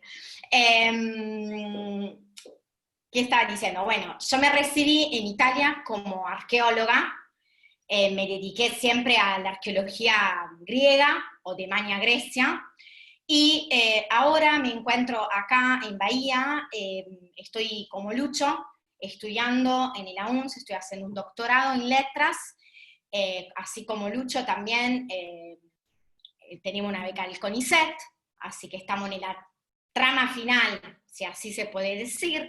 queremos concluir este camino para doctorarnos finalmente. Y bueno, nada, los acompañaré en este cuatrimestre y bueno, pueden contar conmigo cuando lo pueda ayudar, estaré para ayudarlo. Y van a ver que a mediados del cuatrimestre se va a sumar otro ayudante que tiene que concursar la semana que viene. Así vamos a hacer 2 ayudantes, que está bueno porque es una materia complicada que tiene mucho participante, así que creo que está bueno que el equipo sea más grande. Bien. Hemos tenido que cambiar un poco la manera de dar lo práctico, porque el año pasado dejábamos el práctico el mismo día de la clase práctica y lo resolvábamos todo junto. Pero ahora, en la virtualidad, es muy difícil hacer eso. Entonces, lo que le propongo de hacer, obviamente estamos en una democracia, se puede decidir todo junto, es lo siguiente. Cuando terminamos la clase de los miércoles con Luciano, vamos a subir al Moodle el trabajo práctico, ¿sí? Yo, a más tardar, se lo voy a subir el jueves a la mañana, pero voy a intentar de hacerlo casi siempre el miércoles a la noche. Ustedes van a tener todo el jueves, el viernes a la mañana, para mirarlo. No lo tienen que resolver todo. Si pueden, lo van resolviendo, van anotando la duda que les surgen, ¿sí? Y los viernes, de 4 a 6, que tenemos la clase práctica, vamos a hacer como una puesta en común, ¿sí? Compartiré la pantalla con ustedes, me van diciendo la duda que le han surgido y lo vamos armando juntos, ¿sí? Pero más o menos que lo tengan mirado, que le echen un vistazo antes de la clase práctica, si le parece bien. Lo primero práctico van a ver que va a ser mucho vocabulario, aprender a leer, poner los acentos en las palabras, etc. Pero a partir del cuarto, quinto, no sé, ya vamos a tener algo que traducir, ¿sí? Así que vamos a hacer análisis sintácticos, traducciones juntos. Hoy Luciano les escribió en el foro que le dejó el diccionario, ¿sí? El diccionario que nosotros vamos a usar. ¿Qué es esto? ¿Sí? Lucio le dejó el PDF, así que tranquilamente lo pueden descargar. Yo no sé cómo están los préstamos de la biblioteca en este caso, porque la biblioteca tiene, el año pasado muchos alumnos lo pedían en la clase, la verdad que no lo sé, pero bueno, tienen el PDF. El viernes vamos ya a usar el diccionario, ¿sí? Así que tengan el archivo a mano en la computadora o en el celular, me lo vamos a ir consultando, vamos a empezar a ver cuando abro, ¿qué es lo que voy a encontrar? Una pregunta, Filomena. Sí, por favor. ¿Es con el box que vas a trabajar? Sí. Sí. Ah, genial, genial. Porque bueno, me lo prestaron, lo pude conseguir y así que... Claro, esta es una versión más nuevita, por eso es tipo verde, así. Pero esa que tenemos, es esto. Bien, bien, bárbaro, gracias. Y le comparto la pantalla para mostrarle cuál es el práctico. No está subido al Moodle, pero ya se lo subimos, ¿sí? Lucho, por fin me habilitas para que... Así le muestro cómo es. Lo que le pedimos es que vayan aprendiendo el alfabeto, ¿sí? Porque es lo fundamental. Si no abro el diccionario, ¿dónde está la gamma? No, estoy perdido. Así que... Y hay que practicar. Nosotros cuando aprendimos también tuvimos que aprender así, alfa, beta, gamma, delta. Tenemos que escolarizarnos con este alfabeto, ¿sí? Sí, Filo, ¿yo cómo hago para compartir, para que vos puedas compartir? Tiene que ir donde dice compartir pantalla, habilitar que los varios participantes, exacto, sí. Fíjate ahí si puedes compartir. Ahí puedo. ¿Pueden ver el archivo? Bien. La primera 2 hojas del trabajo práctico es para que practiquen escritura, ¿sí? Práctica de escritura en mayúscula, tienen toda la letra, así van aprendiendo también dónde está ubicada cada letra. Importantísimo para el uso del diccionario. En mayúscula, después tienen en minúscula. Esto está bueno, es un tipo de, como estamos diciendo, para hacer el manuscrito, ¿no? De amanuenses un poco este trabajo de escribir, pero le va a servir a fijar bien el alfabeto. Y los otros ejercicios son ejercicios donde tenemos que practicar tanto el alfabeto como después buscar alguna palabra. El punto 3 dice, prueba a escribir estas palabras. Y yo acá le hice la primera. Yo tengo la letra beta, más alfa, más iota, más ni, más omega. ¿Qué palabra me da? La escribo, vaino. Bueno, el lunes la vamos a buscar en el diccionario. Así ya vamos incorporando alguna palabra que significa. Vamos a ver por qué termina en omega, porque la palabra que termina en omega son verbos, ¿sí? Entonces vamos ya a ver alguna cosita que le va a servir en futuro. El punto 4 tiene palabra escrita en mayúscula. Ustedes pueden practicar la transcripción en letra minúscula, que, como le explicaba el profesor Luciano, lo que vamos a trabajar nosotros, el griego en minúscula, ¿sí? En el punto 4 tenemos que identificar los diptongos y escribirlo en esta parte. Luego tenemos el punto 5, donde dice, las siguientes palabras cambian de significado según el acento. Con la ayuda del diccionario, buscar el significado de cada de ellas. Ven que la palabra está escrita igual, TA, TA. Bueno, está escrita igual, pero ¿qué es lo que cambia? El acento. Entonces vamos a ir descubriendo esto. Y se van a dar cuenta, como le decía Luciano, lo importante que es acentuar correctamente una palabra. Y el último punto, tenemos muchas palabras y las tenemos que ubicar en estas tablas. Por espíritu es por acento. Por espíritu suave, por espíritu áspero, por acento agudo, acento grave, acento circunflejo. Lo que Luciano les explicó. Ahora se lo subimos al Moodle, así ya lo tienen. Y bueno, hasta el lunes pueden practicar con el alfabeto. ¿Sí? Las primeras clases son un poquito la más engorrosa porque, bueno, estamos como un poco perdidos, pero luego se va a hacer, van a ver, le van a encontrar el gusto. No somos los únicos locos que aman el griego, o sea, a ver. Una pregunta. Sí, por favor. ¿Hay alguna, yo desconozco totalmente, ¿hay alguna función para agregar el alfabeto griego al teclado? Para poderlo... Sí, esto después lo que le podemos explicar, Lucho, si querés, el uso del Euclide, que es muy simple, me parece a mí esto. Sí, de hecho, incluso también, aún sin, yo por ejemplo no uso el Euclides, pero aún así puedo escribir con el teclado. Yo me descargué el teclado en griego y lo instalé en mi computadora. Claro. Hice eso.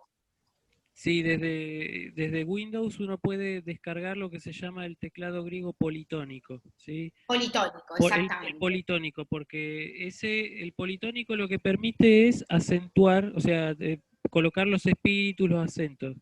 Porque el griego monotónico es el que se usa para el griego moderno, que nada, bueno, que a partir del año del 1980 la ortografía del griego deja de lado los espíritus y los acentos y solamente pone un acento, pero esto recién hace 40 años. Fíjense todo lo que duró el tema de los espíritus y los acentos, ¿no? Exacto. Entonces, bueno, sí, yo si quieren les puedo pasar un tutorial, si no también pueden encontrarlo en YouTube, no es muy difícil de hacerlo, si cualquier cosa, yo voy a tratar de hacer un apuntecito para eso hoy y bueno, el que tenga alguna duda me puede escribir. Sí. No sé quién me preguntó, pero yo a mí se me rayé porque perdón. No Sí. te escuchamos, Salvador. Te escuchamos como entrecortado. Sí. Para algunos va a tener que desactivar el audio para ti.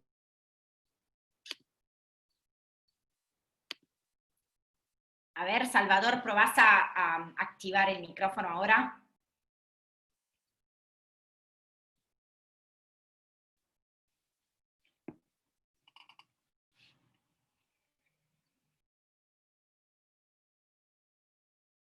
Yo no escucho. Che, Salvador, si querés activa el micrófono ahora para que puedas preguntar. Yo ahora lo desactivo y vos activa el tuyo, dale. Ah, Ahí está, ¿me escuchan? sí, te escuchamos. Un poco Ahora entrecortado, sí. pero Bueno, buen día, recién se escucha. Que no, una pavada, si alguno tiene, depende del teléfono, pero muchos tienen configuraciones, el propio teléfono, con una tuerquita o algo que te deja descargar un montón de idiomas, y ahí hay alguna versión de griego, y fíjense ahí, no sé bien quién preguntó, pero en los teclados de los teléfonos suele incluirse. sí, exacto. Sí, sí. Igual después para hacer los parciales o los examen, creo que la otra vez hicimos con captura de pantalla, ¿o no, Lucho? En el griego 2 hicimos así. Sí, en griego 2 hicimos, lo que pasa es que ustedes tienen que practicar la escritura a mano. Te escucha muy bajito, profe, no sé si soy yo sola. No, Sí. no, ahí se me escucha mejor, sí. Bajar, sí. El tema es este, ustedes tienen que practicar escribir a mano, ¿sí? Por la sencilla razón de que así se aprende mejor y por la sencilla razón de que ustedes lo van a poder asimilar, lo van a aprender y porque bueno, es algo que se tiene que hacer. De cualquier manera, sí, hay maneras de escribir griego en el celular. Yo de hecho, bueno, justo acá tengo el celular, les voy a mostrar a ver si puedo. Está bien, yo más que nada había metido el tema por una cuestión de que me pareció un engorro, digamos, exhibir la palabra escrita en los momentos de hacer parcial, ¿de acuerdo? Claro. No, Me en ese pareció un caso quilombo, por eso. está bien. No, nosotros lo que hicimos el cuatrimestre pasado fue hacer que escribieran a mano y que directamente le saquen una foto con el celular. Por supuesto que De esa manera nos pareció que era lo más fácil y lo más cómodo para todos. Porque muchos no tenían, claro, muchos no tenían la computadora, entonces hacían el examen a través del celular, entonces con la captura de pantalla era como más fácil, ¿no? Poder... está bien, es un método. Aparte, digamos, una manera de aprender bien la letra es hacer el recorrido para que la memoria muscular, ¿no? La trabaje y te la fije. Y sí. Exactamente, sí, sí. Es que sí, bueno, la memoria es un músculo, así que hay que ejercitarlo. Y estamos en una época en que estamos asistiendo, y ustedes sobre todo, no tanto nosotros dos, o gente por ahí como Carlos o como Santiago, pero la mayoría de ustedes seguro deben tener 20 años y estamos asistiendo realmente a lo que podríamos llamar una transubstanciación de la memoria, ¿no? Porque en definitiva antes preferimos, digamos, buscar en Google algo antes que acordarnos, ¿sí? Es una tendencia, es lógico que pase así porque tendemos a emplear herramientas que nos faciliten las cosas, pero es bueno poder también ejercitarlo y en ese sentido la escritura a mano del alfabeto griego o de cualquier otro alfabeto en realidad siempre es un buen ejercicio, ¿sí? No sé, eso, sí. Sí. Profe, en Windows, por ahí les sirve el dato para los que tengan en la computadora, sí. En las configuraciones está la opción de editar opciones de idioma y teclado, y ahí te ponen Exacto. para agregar un nuevo idioma, y si Ahí no es. está el griego antiguo, lo buscas en las descargas de Microsoft, que es gratis. y después se alterna en la barra de abajo en lo que te aparece con la fecha y se van alternando los teclados. Tal cual. No sé si a alguien le sirve el dato. Sí. Sí, tal cual. De hecho, una vez que lo tienen instalado, como bien dijiste, Katia, una vez que lo tienen instalado, aprietan Alt y Shift y ya pueden cambiar el teclado y escribir en griego. Lo único que a veces por ahí, lógicamente, como nosotros tenemos los teclados, las teclitas nuestras tienen pintadas las letras latinas, pero no tienen las letras griegas. Bueno, eso también, eso uno va probando y va aprendiendo, va viendo cómo se hace, ¿sí?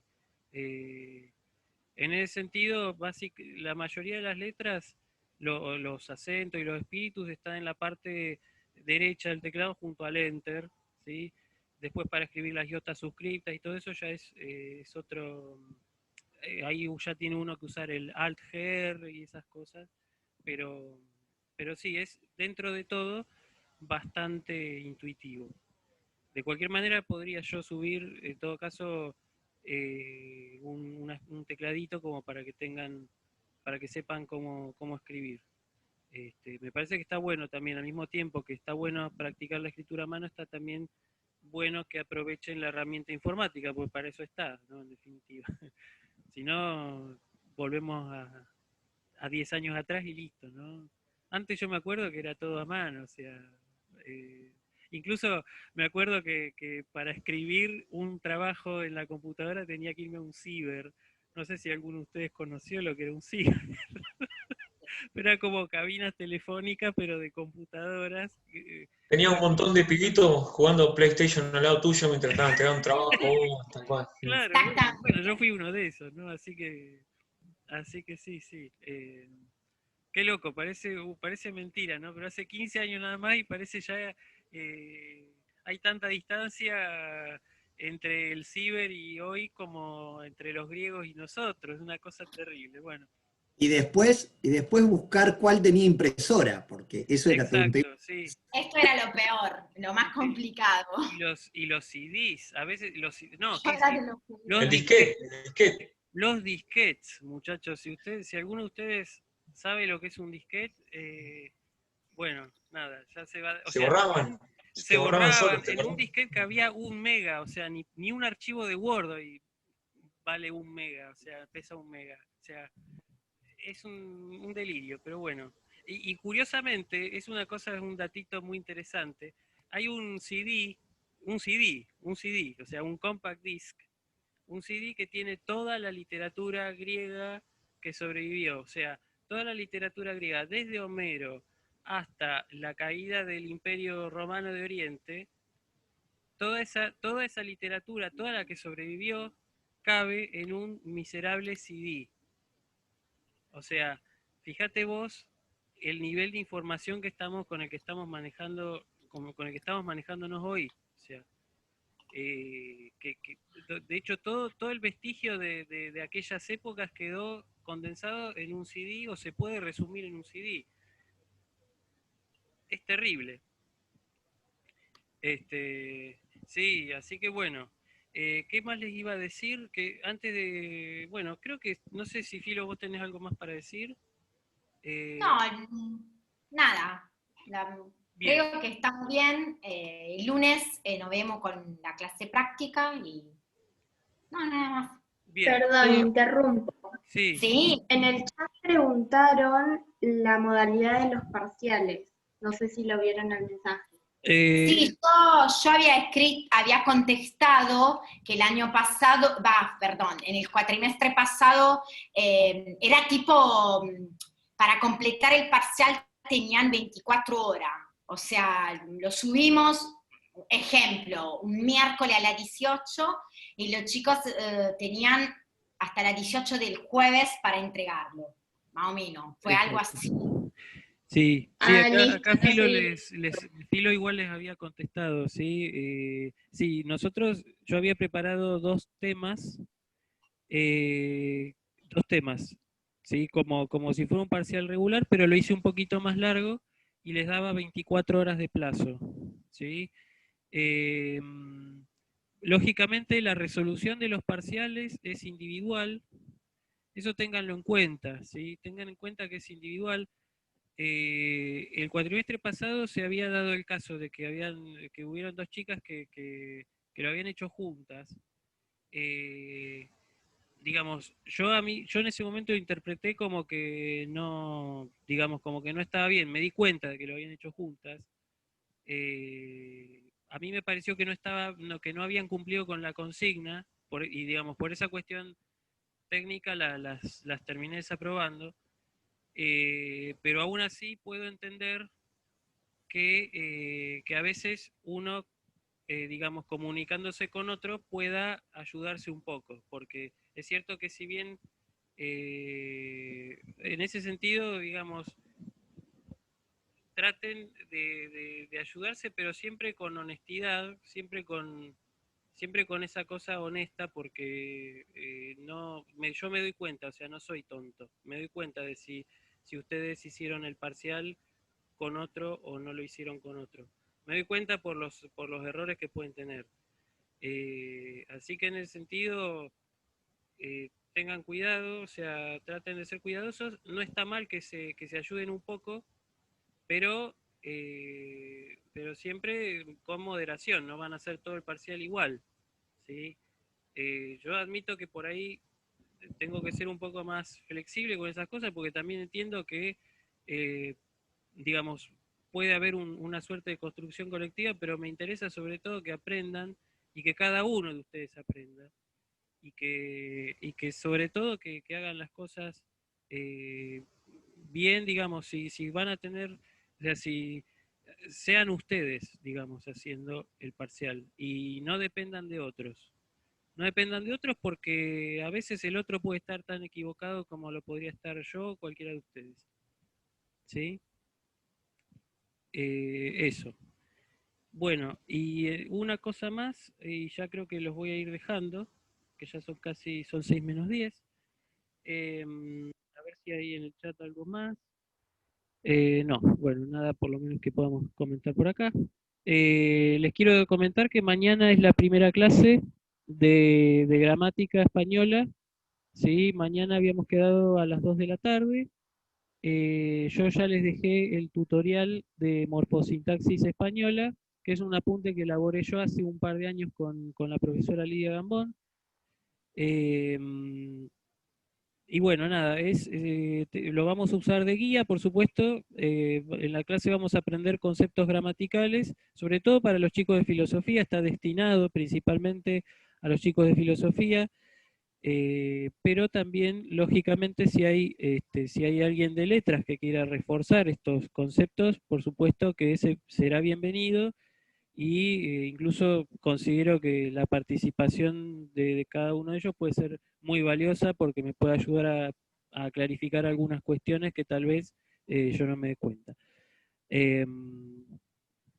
¿Sí? Así que sí, pueden los de licenciatura, tanto de licenciatura como de profesorado en filosofía, pueden ir, están bien, obviamente son bienvenidos, son los destinatarios, pero también si hay algún chico de letras, tanto de la licenciatura como del profesorado que quiera hacerlo, es bienvenido, ¿sí?